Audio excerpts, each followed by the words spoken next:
thought to myself, you know, they must be tired of hearing that introduction, and some of them probably have it memorized by now, since many of us see each other in lots of fora, and hopefully you're not getting tired of hearing me say what I say. You know, I don't know how many of you know the joke about the guy who was lecturing one time, and on the way he decided to change places with his driver.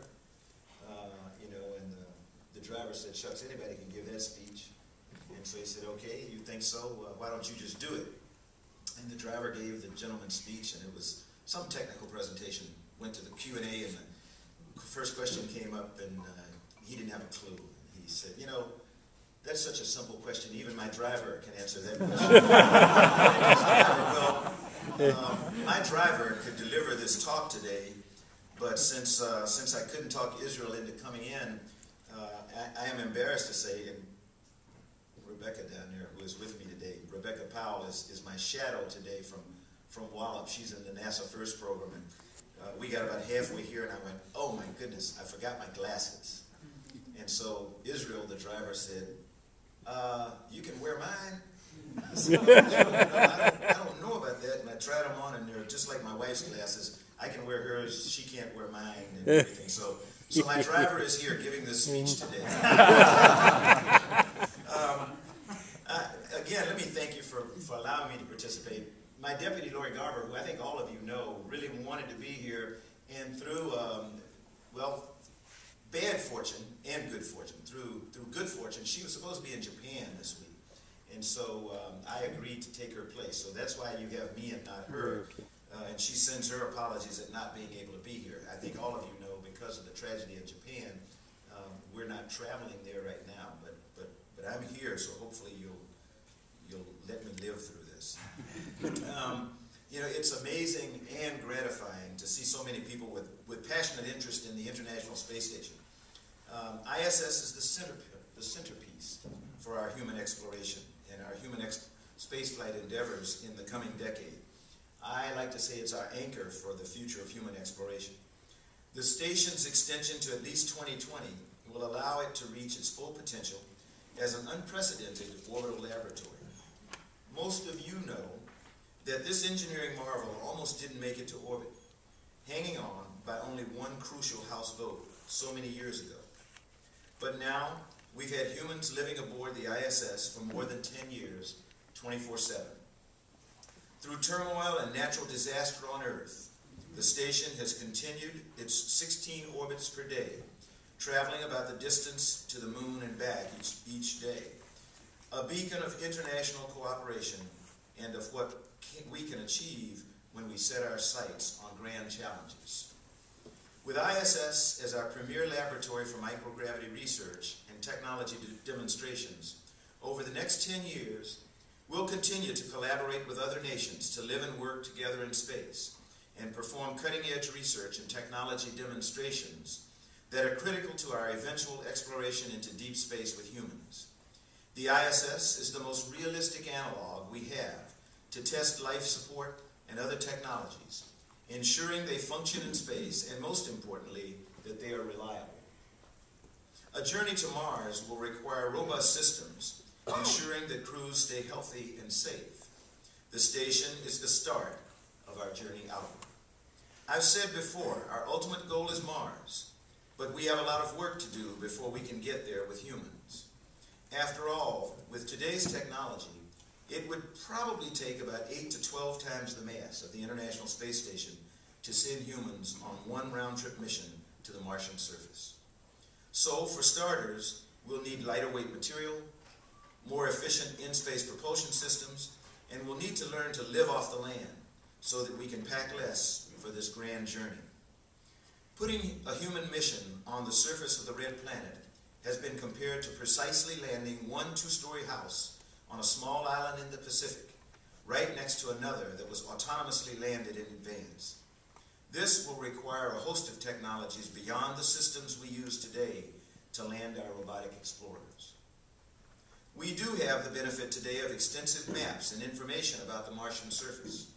When the Mars Science Laboratory, also known as Curiosity, starts roaming around the surface next year, it's going to add to the massive amounts of data we have about Mars: its geography, its atmosphere, its chemical makeup, radiation levels at the surface, and much more.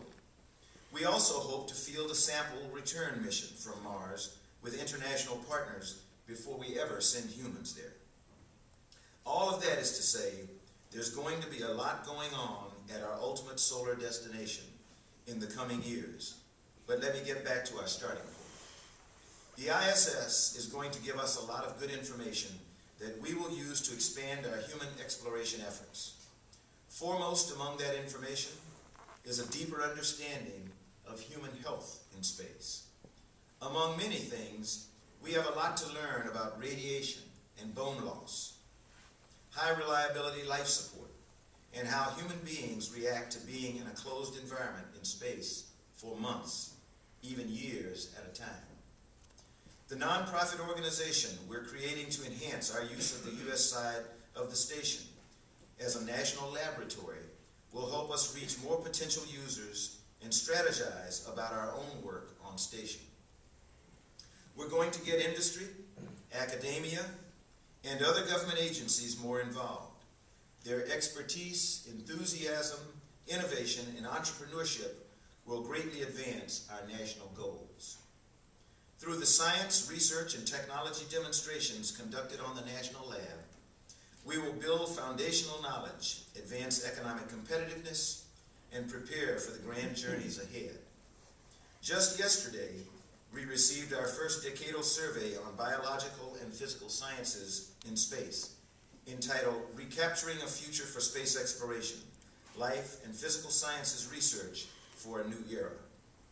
This will provide us guidance to develop a 10-year strategic plan to maximize utilization of the ISS. You may know a lot of the specs on the ISS. In addition to the U.S. Destiny Laboratory and Russian Zvezda service module, there's the Canadian robotic arm and dexterous manipulator, and the European Space Agency's Columbus and Japanese Aerospace Exploration Agency's Kibo laboratories. ISS houses 34 research racks.